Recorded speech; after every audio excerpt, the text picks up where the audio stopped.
মদন বাবু, মদন বাবু, মদন বাবু, মদন বাবু,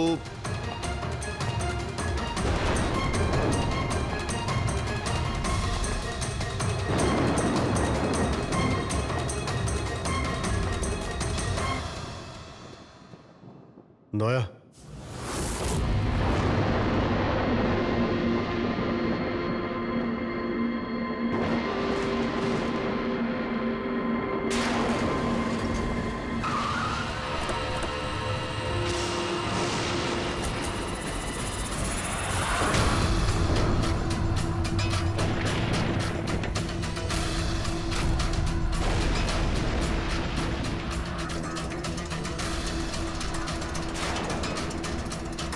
মদন বাবু, এই কে, এই কে এখানে? অভিজিৎ স্যার, আমরা দেরি করে ফেলেছি।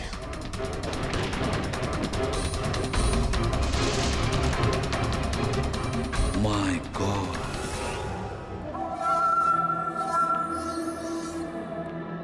এই নেই। আস্তে আস্তে আস্তে।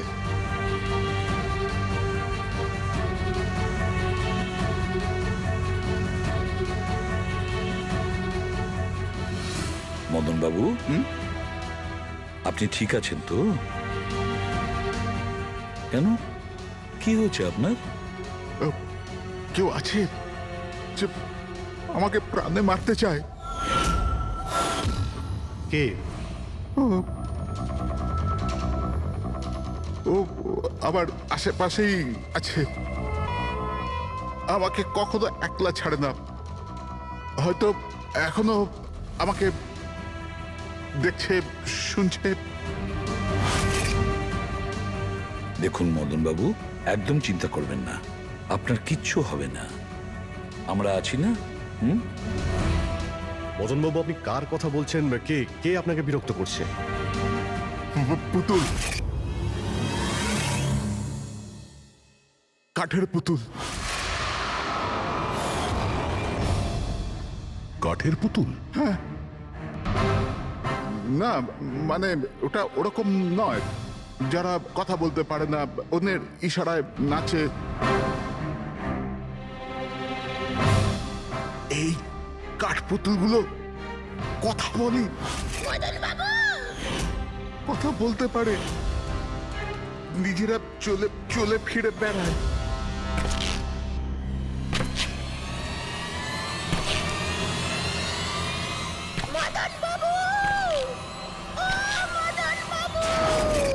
কথা বলা কাঠের পুতুল? হ্যাঁ, আমি জানতাম আপনাদের আমার কথা বিশ্বাস হবে না, কিন্তু কথাটাই এরকম যে কেউই করবে না।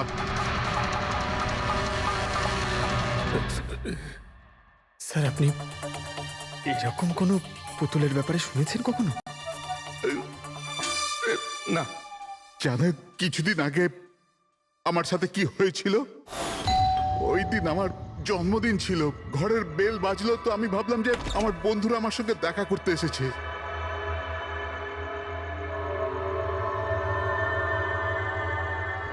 এত রাত্রে কে বেল বাজালো? অদ্ভুত তো।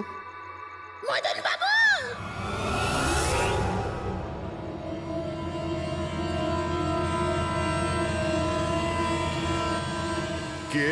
দেখতে পাচ্ছেন না আমি?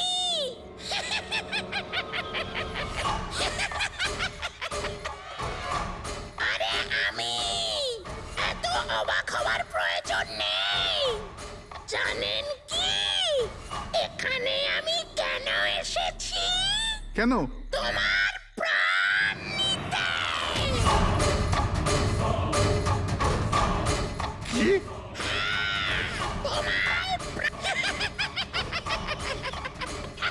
রবি, কবিতা, তাড়াতাড়ি এদিকে আসো। কি হয়েছে দাদা? কে? এ এ পুতুলটা এটা বলছে যে এ আমার প্রাণ নিয়ে নেবে। কি? হ্যাঁ দাদা, এটা একটা নির্জীব পুতুল।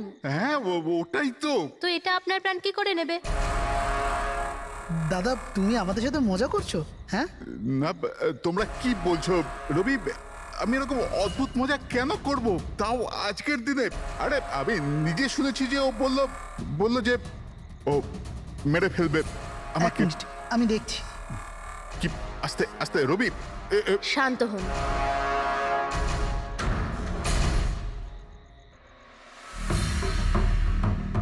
দাদা, মনে হচ্ছে তোমার সাথে কেউ মজা করেছে। এই কাঠের পুতুলের মধ্যে কেউ মনে হয় স্পিকার ফিট করেছে। চেক করো, হয়তো কোনো স্পিকার আছে।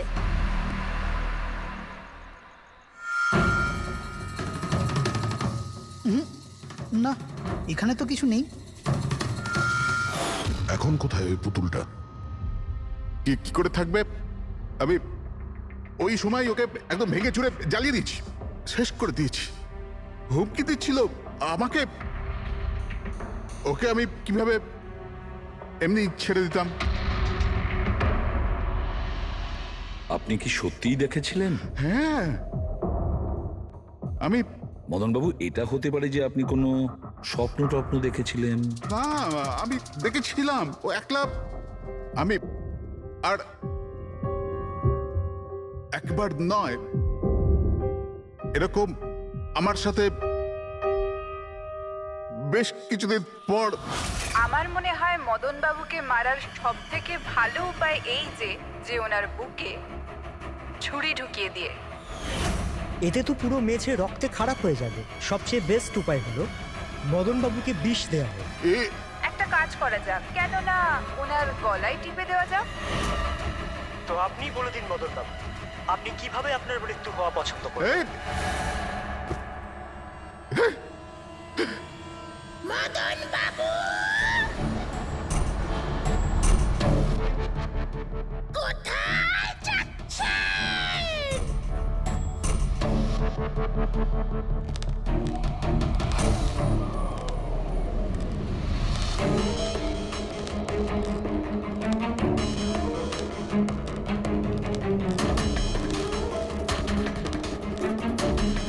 তো বলুন মদন বাবু।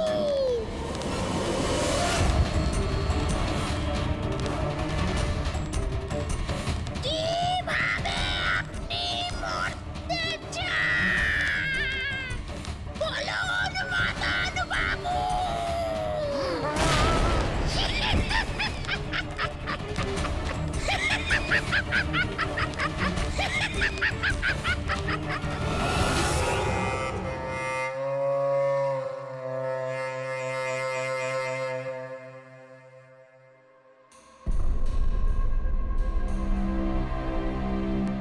সত্যি মদনবাবুর প্রাণ সত্যি সংশয় ছিল। উনি সত্যিই বলছিলেন, কোনো ভ্রম ছিল না। এর মানে স্যার, মদনবাবুর খুন এই পুতুলটা করেছে? কি যে বাজে কথা বলো না। পুতুল আবার খুন করতে পারে নাকি? তাহলে স্যার, খুনটা করলো কে? সেই ফেডরিক, যে কাঠের পুতুলের খেলাটা ভালো করে জানে। যখন আমরা এখানে এসেছিলাম তখন এই পুতুলটার হাতে এই ছুরি ছিল। সমস্ত প্রমাণ তো এর দিকেই আঙুল তুলছে। তাহলে খুন এই করেছে। Please please. দাদা স্যার এই পুতুলটা খুন করেনি। এক মিনিট, আপনারা কে? স্যার আমি কবিতা, ওনার স্ত্রী, আর ইনি মদন দা, ওনার বড় ভাই। উনি হলো রবি। তাহলে আপনারা এতক্ষণ কোথায় ছিলেন, কি করছিলেন? স্যার আজ আমাদের ম্যারেজ অ্যানিভার্সারি, সেজন্য আমরা বাইরে ডিনার করতে গেছিলাম। আমরা মদন দাকেও বলেছিলাম সাথে যেতে, কিন্তু উনি বারণ করে দিলেন। আর এইসব বলছেন যে মদন বাবুর খুন এই পুতুল করেনি? হ্যাঁ স্যার, এই পুতুলটা খুন করেনি। আপনি কি জানেন খুনিকে? আমার পুরো বিশ্বাস ওনার খুন সাদুল করেছে। উনি উনি ওনার উপর বদলা নিতে চেয়েছিলেন। আচ্ছা, যার কথা বলছেন সে কে? কিসের প্রতিশোধ নিতে চাইছে? সাদুল একজন ভেন্টাকলিস্টার ভয়েস ওভার আর্টিস্ট ছিল। মদনদা আর রবির বড়দা অঙ্কুশদার ছোটবেলার বন্ধু। অঙ্কুশদা ছোটবেলা থেকেই সাদুলকে খুব ভালোবাসতো। যখন উনি দেখলেন সাদুল জীবনে কত ঠোকর খাচ্ছেন, তো 5 বছর আগে উনি নিজের বাড়িটা সাদুলকে দিয়ে দিলেন, যাতে উনি ওনার থিয়েটার গ্রুপ চালাতে পারেন। যদি ওরা কোনোদিন অঙ্কুশদাকে ভাড়ার টাকা দিতে পারেনি, কিন্তু অঙ্কুশদার এই নিয়ে কোনোদিনই কোনো দুশ্চিন্তা হয়নি, কারণ উনি জানতেন যে এই কলাতে অত পয়সা পাওয়া যায় না। সাদুল আর ওনার স্টুডেন্টরা অঙ্কুশদার বাড়ি থেকেই নিজেদের ভেন্ট্রালোকুইজমের প্র্যাকটিস করত। পুতুল দিয়ে কথা বলানো এই শিল্পের ঘন্টার পর ঘন্টা বসে রিহার্সাল করত। তাহলে একটা কথা তোমরা ভালো করে বুঝে নাও, ভেন্ট্রিলোকিজম এই শিল্পটা সহজ নয়, কিন্তু এটা আবার এতটাও মুশকিল নয়। এই শিল্পটা করার যে পদ্ধতি, এটার নামেই লুকিয়ে আছে। ভেন্ট্রিলোকিজম একটা ল্যাটিন শব্দ, যাতে ভেন্টারের মানে হচ্ছে পেট আর লোকি মানে হচ্ছে বলো। তাহলে ভেন্ট্রিলোকিজমের অর্থ পেট দিয়ে বলো। যেমন, হ্যালো বরুণ, কেমন আছো? তারপর একদিন অঙ্কুশদা মারা গেলেন, আর সব কিছু বদলে গেল। কারা? আরে আরে আরে আপনারা কি আরে করছেন? আরে কি হলো? আপনারা কে? আরে কি করছেন? আরে কি করছেন? এরকম করছেন কেন আপনারা? আপনারা কারা? কি হয়েছে? কি অসভ্যতা? আরে আপনারা চাইছেনটা কি? আরে রবি, বলবান, কি হচ্ছে এখানে? কি হচ্ছে?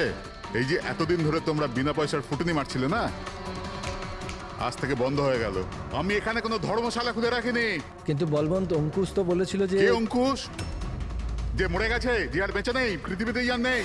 এতদিন পর্যন্ত ওর পদ্ধতিতে চলেছো, আজ থেকে আমার পদ্ধতিতে চলতে হবে। বুঝতে পেরেছো? চলো জায়গা ফাঁকা করো। রবি, বোঝাও তোমার দাদাকে। ও কি বোঝাবে আমাকে? আমি বুঝতে পারি তো সবকিছু। আর যদি এখানে থাকতেই হয় তো ভাড়া দিতে হবে। ভাড়া? হ্যাঁ, ভাড়া। কত ভাড়া দিতে হবে আমাদের? 4 লাখ। 4 লাখ? 4 লাখ টাকা তো আমাদের কাছে নেই।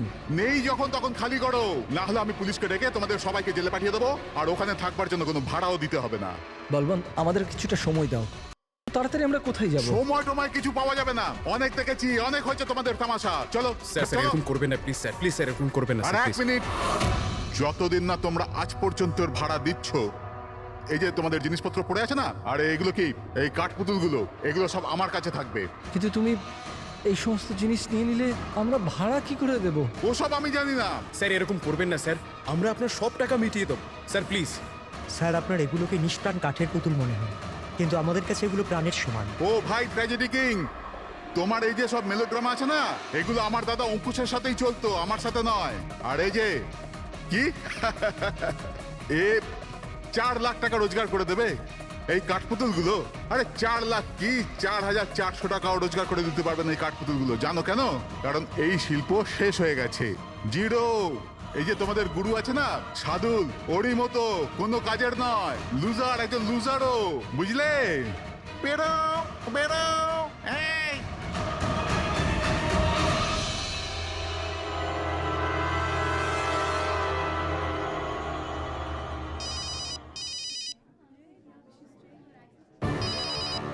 এও না। কে দাদা? আবার কে? সাদুল বারবার আমাকে এভাবে ফোন করে হুমকি দিচ্ছে। আমি দেখছি। হ্যালো আমি আসছি তোকে মারতে। এবার তোর জীবন কিছুদিনের অতিথি মাত্র। হ্যালো দাদা, আমার মনে হয় আমাদের পুলিশ স্টেশনে যাওয়া উচিত। পুলিশ ডিপার্টমেন্টে আমি একজনকে চিনি, হয়তো ও আমাদের সাহায্য করতে পারে। হ্যাঁ দাদা, আমি এটুকু বিশ্বাস করতে পারিনি যে এই শার্দুল এত বড় পাগল হবে। আমাদের পুলিশের কাছে যাওয়া উচিত। কোনো লাভ নেই। এই শাদুল নিজের মোবাইল থেকে ফোন করছে না, কোনো ল্যান্ডলাইন নাম্বার থেকে করছে। Landline number? আমি খোঁজ নিচ্ছি নাম্বারটা কোথাকার। কি? এটা কি বলছো তুমি? হ্যাঁ ঠিক বলছি, এই নাম্বার এই হসপিটালের মর্গ রুমের।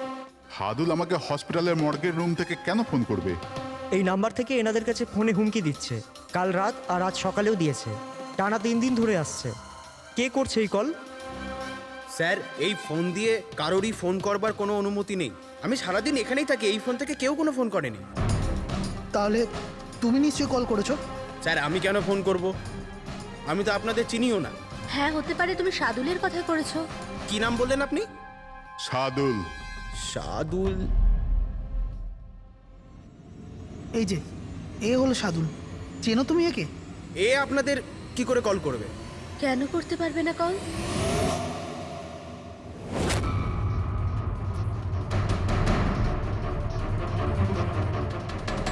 এ কিভাবে হয়ে গেল? শাদুল 3 দিন আগে ইনি মারা গেছেন, তাহলে ইনি ফোন কি করে করবেন? কিন্তু এর মৃত্যু হলো কিভাবে? ইনি ড্রিঙ্ক করেছিলেন, একটা গাড়ি এনাকে উড়িয়ে দিয়ে চলে গেছে, ওখানে ওনার মৃত্যু হয়। যদি ও এখানে মরে পড়ে আছে, তো আমাকে হুমকি দিয়ে ফোন কে করছে?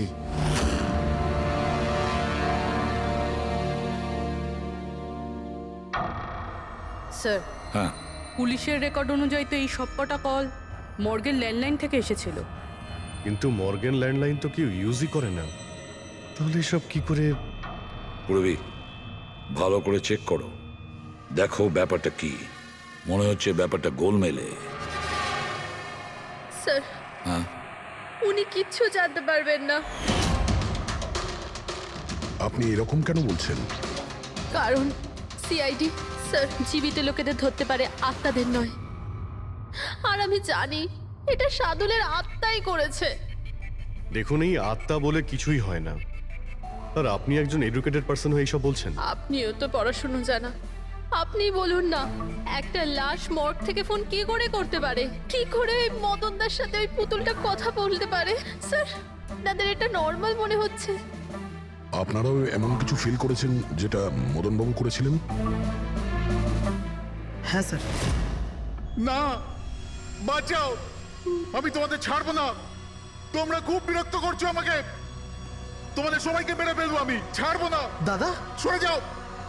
না, দাদা কি হলো? এদিকে আসবে না। আরে কিন্তু দাদা এটা কি করছো তুমি? দাদা কি? কাঠপুতুল আছে এখানে, সরে থাকো। কাঠের পুতুল? আমাকে মারতে এসেছে, আমি বলেছিলাম না। দাদা 1 মিনিট কথা দাদা এটা কি করছো তুমি? রবি, এই এই আওয়াজটা ওপর থেকে আসছে। হ্যাঁ, কিন্তু উপরে তো কিছুই নেই, পুরো তো স্টোর রুম আছে আর একটা বন্ধ ঘর আছে। Store room? হ্যাঁ, ওই স্টোর রুমের মধ্যেই তো আমি সমস্ত কাঠপুতুলগুলো একটা বড় বাক্সের মধ্যে তালা লাগিয়ে বন্ধ করে রেখেছি। কাঠের পুতুল? ওগুলো সব বাইরে চলে এসছে কিভাবে? কি?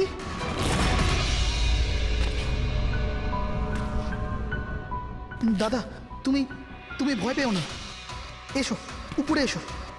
রবি, কিন্তু চলো আস্তে আস্তে সামলে।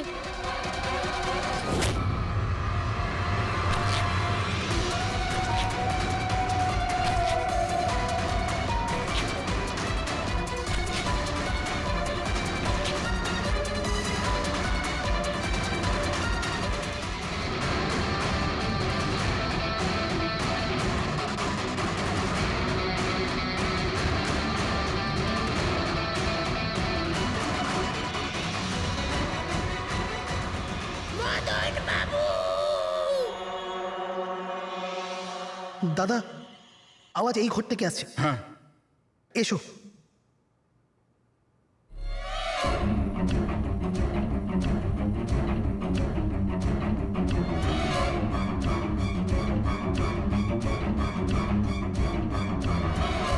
মদন বাবু,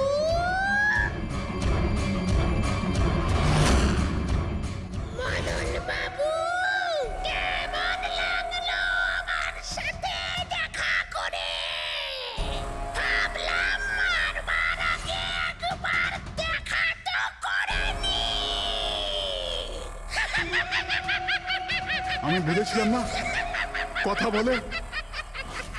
স্যার, মদন দাদা সব পুতুলগুলোকে বাক্সে বন্দি করে রেখেছিল, কিন্তু কি করে জানি না এই পুতুলগুলো কোথা কোথা থেকে বেরিয়ে আসছিল। আমরা ওই বাক্সটাও দেখতে চাই, ওই রুমটাও যেখানে ওই তোমরা কাঠের পুতুলটা দেখেছিলে, সেটা কোথায়? স্যার দুটো ঘরই উপরে স্যার। চলো দেখাও। আসুন স্যার।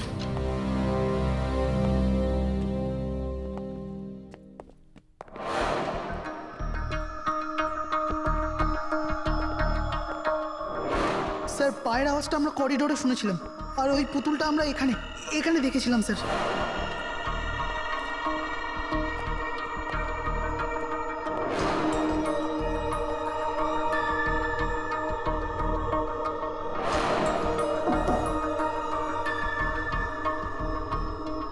আচ্ছা এটা বলুন যে এই রুমটা এত ফাঁকা কেন? স্যার আমি ভেবেছিলাম কি এখানে ট্রেডমিল আর বাইসাইকেল রাখবো, একটু এক্সারসাইজ করব, কিন্তু সময় পাইনি।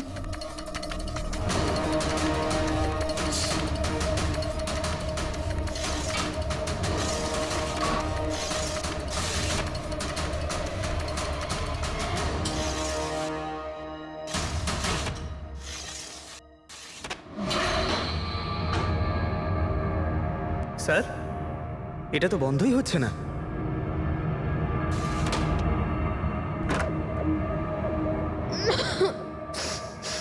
আসুন স্যার। স্যার এই ওই পেটিগুলো যেখানে পুতুলগুলো বন্ধ করা আছে। একটু লাইটটা অন করবেন? হ্যাঁ।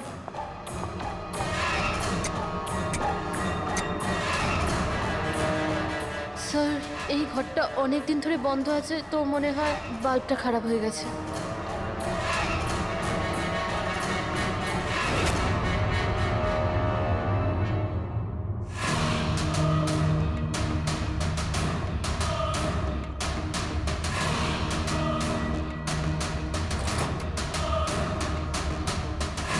স্যার প্রত্যেকটা বক্সে তালা লাগানো আছে।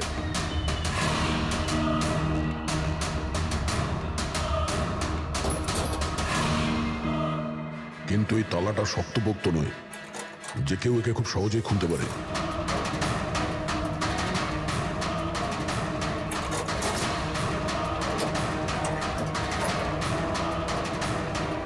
এতগুলো পুতুল,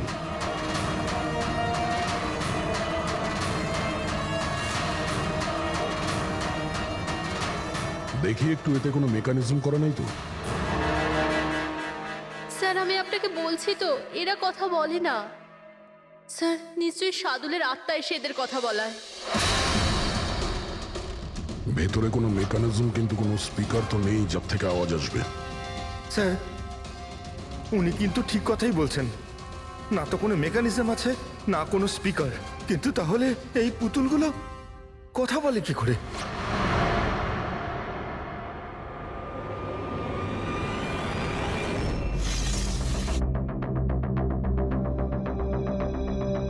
লকটা কি খারাপ? লকটা খারাপ স্যার।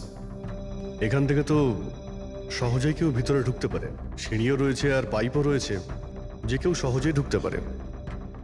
আর যে সহজে এই রুমে ঢুকতে পারে সে বাক্সতে বন্ধ থাকা কাঠের পুতুলগুলোকে উঠিয়ে বাইরে যে কোনো জায়গায় রাখতে পারে, যেভাবে এখানে রাখা ছিল তোমাদের ভয় দেখানোর জন্য। স্যার মানে মানে এটা কোনো আত্মা নয়? আরে ওই আত্মার কথা ছাড়ো তো, আত্মা হয়ই না। এটা সেই হতে পারে এই বাড়ির প্রত্যেকটা কোণা সে চেনে, প্রত্যেকটা কোণা। আর তাছাড়াও কাঠের পুতুলের ব্যাপারেও খুব ভালো মতো জানে। আর এরা হতে পারে সাদুলের স্টুডেন্ট। সাদুলের স্টুডেন্ট খোঁজ নিয়ে দেখতে হবে যে সাদুলের স্টুডেন্টস এই মুহূর্তে কোথায় আছে আর কি করছে। হাই, আমার নাম হলো ফ্রিডা। আমার নাম দীপেশ। আমার নাম হলো তরুণ। আর আমার নাম লোচন।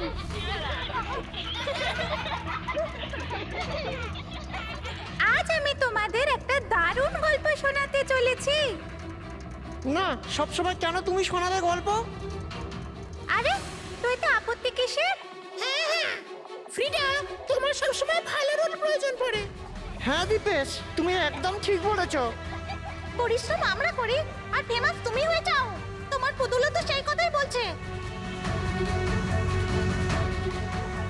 স্যার বুঝতে পারছি না স্যার, এটা এই পুতুলগুলো কথা বলছে কি করে? আরে পঙ্কজ, এটা একটা আর্ট, ভয়েস চেঞ্জ করার আর্ট। এটাকে বলে ভেন্ট্রিকুলিজম। একদম। কথা তো এরাই বলছে, কিন্তু মনে হয় যেন এই আওয়াজ পুতুলের মুখ থেকে বেরোচ্ছে। কিন্তু স্যার এরা কোথায় কথা বলছে? আপনি দেখুন না, এদের তো ঠোঁটটা পর্যন্ত বন্ধ। দেখো, আমি বলছি আমি বেস্ট। এটাই তো শিল্প পঙ্কজ, মুখ না খুলে এত পরিষ্কার কথা বলা। আওয়াজ এখানে এই পেট থেকে বেরোয়। ওই আর্টটাও এদের মতো শিল্পীরই তৈরি করা। ওই পুতুলগুলো এই আর্টের দ্বারাই মদনবাবুর সঙ্গে কথা বলে, আর ওই নিউজ রিডারও। কিন্তু স্যার এরা তো পুতুলগুলোকে হাত দিয়ে নাড়াচ্ছে স্যার। হ্যাঁ, এরকমই তো হয় পাপেট শুয়ে। কিন্তু মদন বাবু ওই পুতুলটা দেখেছিল স্যার, ওটাতে কেউ হাত দিয়ে নাড়াচ্ছিল না, আর না কথা বলছিল এভাবে। হ্যাঁ ঠিক আছে, হতে পারে কোনো মেকানিজম ফিট করেছিল ওই পুতুলে, যেটা কোনো রিমোট কন্ট্রোল দিয়ে অপারেট করা হতো। স্যার কিন্তু রবি বলছিল যে ওর ভেতর কিচ্ছু নেই, কিচ্ছু নেই। সাউন্ড মেকানিজম ছিল না, কিন্তু ওর মাথার ভেতরে কোনো মেকানিজম ছিল, যার কারণে ওর মাথা আর মুখটা নড়তো, যেটা হতে পারে রবি দেখেনি। এইরকম পুতুল তৈরি করা শার্দুল বা ওর কোনো স্টুডেন্টেরই কাজ হতে পারে। যে মদনবাবুর বাড়ির কোনা কোনা চেনে, এরা জানতে পারে ওই জানলার ব্যাপারে, যার লকটা ভাঙা ছিল। বাড়িতে ঢুকে প্রত্যেক জায়গায় পুতুল বসানো আর ওদের দিয়ে কথা বলা তো এদের বাঁ হাতের কাজ। কিন্তু স্যার মর্গ থেকে এরা কল কি করে করলো? স্যার হ্যাঁ, স্যার স্যার জানতে পেরে গেছি যে মর্গ রুমের ফোনগুলো কিভাবে আসছে। কিভাবে? স্যার এর জন্য স্কুফিং সফটওয়্যার ব্যবহার করা হয়েছে। স্কুফিং সফটওয়্যার? সেটা আবার কি? স্যার এক্ষুনি বলছি।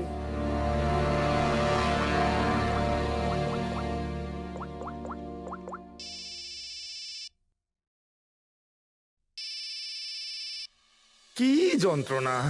আমার ওয়াইফকে এখনই ফোন করতে হলো। হ্যাঁ স্যার, আমি কারেন্টের বিলটা দিতে না আবার ভুলে গেছি। মনে হয় লাইনটা কেটে দিয়ে গেছে। আমাকে বকবে বলেই ফোনটা করেছে। ফোনটা তোলা ঠিক হবে? ধরো, যাও তাড়াতাড়ি কথা বলে নাও। হ্যালো, হ্যাঁ আমি বাড়ি ফেরার সময় কারেন্টের বিলটা দিয়ে বাড়ি যাবো। রেডি স্যার, এইবার কারেন্ট কেটেই যাবে। আরে পুরবি, তুমি ফোন করেছিলে? কিন্তু এটা তো আমার ওয়াইফের ফোন নাম্বার। পুরবি, এটা করলে কি করে? স্যার এটাই তো এই সফটওয়্যারের বিশেষত্ব। ফোন যেখান থেকেই করো, নাম্বার সেটাই দেখাবে যেটা আপনি চাইবেন। কিন্তু পুরবি, তুমি এই সফটওয়্যারটা পেলে কোথা থেকে? স্যার সাইবার ইউনিট থেকে নিয়েছি। আর স্যার এর সাহায্যে শুধু নাম্বারই নয়, বরং কোনো মানুষ তার লোকেশন পর্যন্ত ভুল বলতে পারে। ওরে বাবা, স্যার ভীষণ বিপজ্জনক সফটওয়্যার কিন্তু। খুনি মর্গের নাম্বার এই জন্যই ব্যবহার করেছে যাতে আমরা ভাবি এই পুরো ব্যাপারটা সাদুলের আত্মা করেছে। সাদুলের আত্মার কাজ। আচ্ছা বাচ্চারা, তোমাদের সঙ্গে দেখা করে খুব ভালো লাগলো। পরের বার আবার দেখা হবে। বাই। সাবধানে যাও তোমরা। Bye bye bye bye bye. হ্যাঁ বলুন, কিভাবে আমি আপনাদের সাহায্য করতে পারি? হ্যাঁ, তোমরা সাহায্য না করলে আর কে করবে? আসলে আমরা এটাই জানতে চাই যে মদনবাবুকে ভয় দেখানোর প্ল্যান তোমাদের মধ্যে কে করেছিল? আমরা ঠিক বুঝলাম না। আচ্ছা, তোমরা কিছু বুঝতে পারলে না? হ্যাঁ, না স্যার, আমি বুঝতে পারলাম না। আমি নির্দোষ। খুব হাসি পেল। হ্যাঁ, একটা লোক মারা গেছে আর তোমাদের সবার হাসি পাচ্ছে। মৃত্যু? কার মৃত্যু? মদন বাবুর খুন হয়েছে ওনার। সিআইডি থেকে আসছি আমরা। সিআইডি?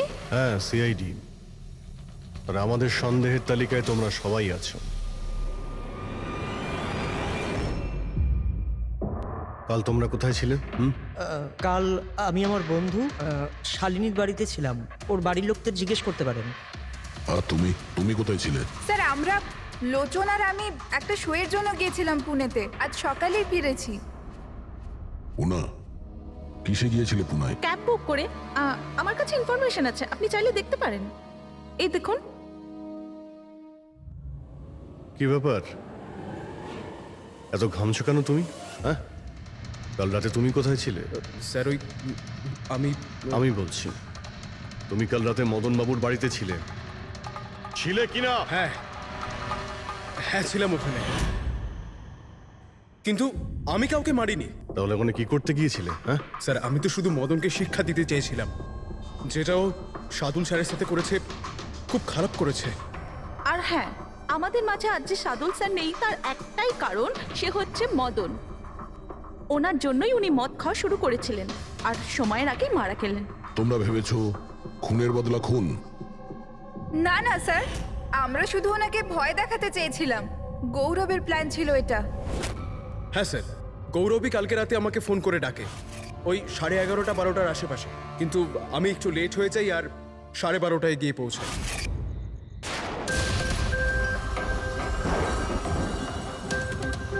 আজ তো এমনিতে অনেক লেট হয়ে গেছি, মেরেই ফেলবে গৌরব আমাকে। চলে গেছে হয়তো ভিতরে, এবার ওকে ইশারা কি করে করবো?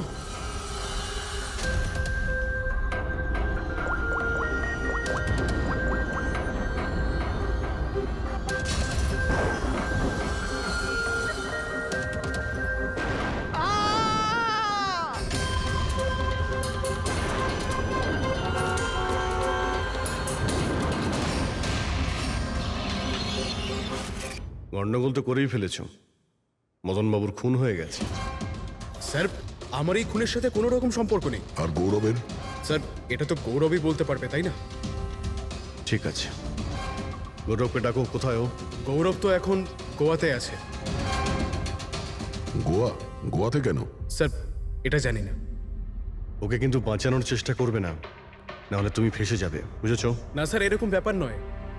কালকে রাতে যখন ওকে আমি ফোন করি তখন ওর ফোন বন্ধ ছিল, আজকে সকালে মেসেজ আসে আমার কাছে। মেসেজ দেখাও তো। স্যার কাল রাত্রে যেটা হয়েছিল সেটা হওয়ার কথা নয়। আমি গোয়া পৌঁছে গেছি কিছুদিন গা ঢাকা দেওয়ার জন্য। কিন্তু এ গোয়াতে কখন পৌঁছলো আর কিভাবে? যখন আমরা ক্রাইম সিনে পৌঁছেছিলাম তখন তো ও ওখানে ছিল না। হ্যাঁ, যদি আমরা এটাও ভেবে নিই যে যখন আমরা ওখানে পৌঁছলাম তার ঠিক আগে ও ওখান থেকে বেরিয়ে গেছে, তাহলে ও গোয়া কি করে পৌঁছবে? খুন হয়েছিল রাত 1টার সময়, আর তারপরে আমরা ওখানে পৌঁছেছি। ফ্লাইট নেই গোয়া যাওয়ার জন্য। স্যার হতে পারে ফ্লাইটে না গিয়ে বাসে বা গাড়ি করে গেছে হয়তো। না পঙ্কজ, ড্রাইভ করে গোয়া পৌঁছতে মিনিমাম 12 ঘন্টা লাগে, আর এই মেসেজটা এসছে সকাল 9টার সময়। মানে গোয়া পৌঁছানোর আগেই ও মেসেজ করে দিয়েছে যে ও গোয়া পৌঁছে গেছে। পঙ্কজ, খোঁজ নিয়ে দেখো যে গৌরবের ফোনের লাস্ট লোকেশন কোথায় দেখাচ্ছে। তুমি গৌরবের নাম্বারটা দাও। আচ্ছা ঠিক আছে, থ্যাংক ইউ স্যার। স্যার গৌরবের শেষ লোকেশন ছিল ওই মদনবাবুর বাড়ি, আর কাল রাত 11:30টার সময় ওর মোবাইল বন্ধ হয়েছে। 11:30? Hello, thank you sir. Gaurav নামের কোনো ব্যক্তি গোয়ার কোনো ফ্লাইটেই ছিল না, না আজকে সকালে না কাল রাতে। আর তাছাড়া স্যার, একে কোনো এয়ারপোর্টে সিসিটিভি ফুটেজেই দেখা যায়নি। মানে আমাদের সন্দেহ একদম ঠিক, গৌরব এখানেই আছে। তাহলে ও বা অন্য কেউ ওর ফোন থেকে এই মেসেজটা পাঠিয়েছে যে ও গোয়া চলে গেছে। কিন্তু স্যার কেউ এরকমটা করবে কেন? সেটা তো আমি জানি না ফ্রেডি, কিন্তু একটা কথা আমি বুঝতে পারছি না, গৌরব তো চাইলে যে কোনো সময় মদনবাবুকে মারতে পারতো। এসব নাটক করার কি প্রয়োজন ছিল? আর ওরার 4 জন এই কাঠপুতুলের খেলাটাই বা কেন খেলছিল? আর ও যদি মদনবাবুকে মেরেই থাকে তাহলে ওর 4 জন বন্ধুকে কেনই বা বললো না? সন্দেহটা আমার এইখানেই। এর একটাই কারণ বস, হতে পারে গৌরবকে তাড়াহুড়োতে মদনবাবুকে মারতে হচ্ছে যখন ও ধরা পড়ে যায়, আর না হলে খুনি গৌরব না অন্য কেউ। স্যার খুনি যদি অন্য কেউ হবে তাহলে এই গৌরব কোথায়? হতে পারে খুনি গৌরবকে মেরে গায়েব করে দিয়েছে, আর আমাদের সামনে এমন প্রমাণ ফেলে দিয়েছে যে আমাদের মনে হয় যে ও পালিয়ে বেড়াচ্ছে, গোয়াতে আছে ও। এই লোকটা ভাঙা রয়েছে।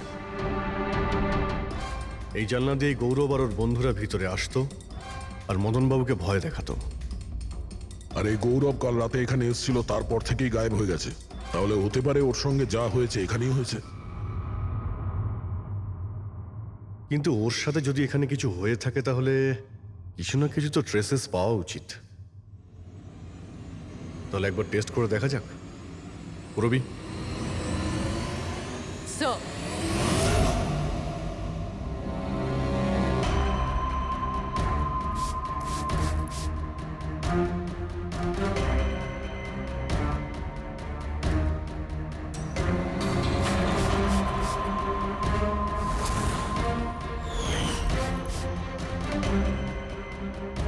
স্যার আপনার সন্দেহ ঠিক ছিল, এখানে তো রক্ত রয়েছে। ও যখন এই দরজা দিয়ে বাইরে বের হয়েছিল তখনই ওর ওপরে কেউ আক্রমণ করে। স্যার এদিকে তো কোনো চিহ্নই নেই। ওদিকটা দেখো। এই যে স্যার, ওখানেও দেখো।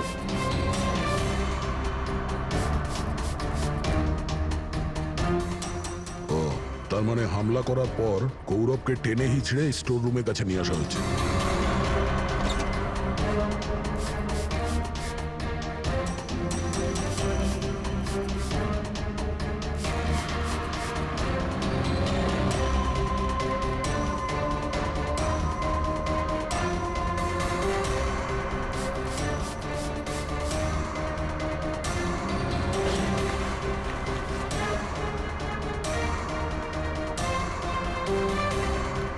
রক্তের দাগ তো এতটা অবধি রয়েছে, তার মানে গৌরবকে এখানেই।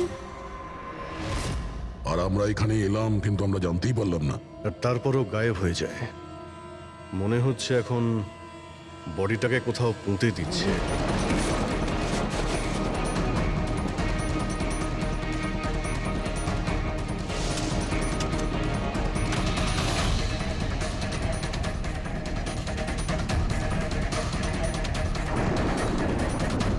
সিআইডি?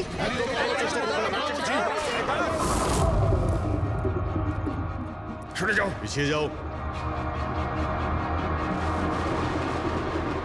স্যার। হ্যাঁ, জীবিত আছে। তাড়াতাড়ি হসপিটালে নিয়ে যাও। তোমরা কবর দিতে চাইছিল ওকে? হ্যাঁ, কিন্তু আপনি কি করে জানলেন আমরা এখানে? আজকাল মোবাইলের মাধ্যমে আমরা অপরাধীকে ধরে ফেলি।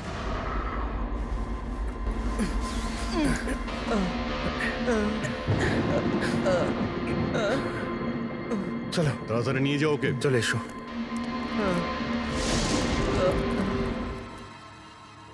ওই স্বার্থপর আর লোভী মানুষটার মরে যাওয়াই ঠিক ছিল। অঙ্কুশদা মারা যাওয়ার পর মদনদা নিজেই সব প্রপার্টি দখল করতে চেয়েছিল। আমরা কি পেতাম? লবণঙ্গা। আমরা এই প্ল্যানটা তখন বানালাম যখন বাড়িতে ওই কাঠপুতুলের ঘটনাগুলো ঘটছিল। আমরা জানতাম স্যার কোনো আত্মা টাত্মার চক্কর নয়। এই জন্যই আমরা এক রাত জাগলাম যাতে এই পুতুলটার রহস্যের পর্দা খুলতে পারি। আর তারপরে তোমরা গৌরবকে ধরে ফেলো। হ্যাঁ,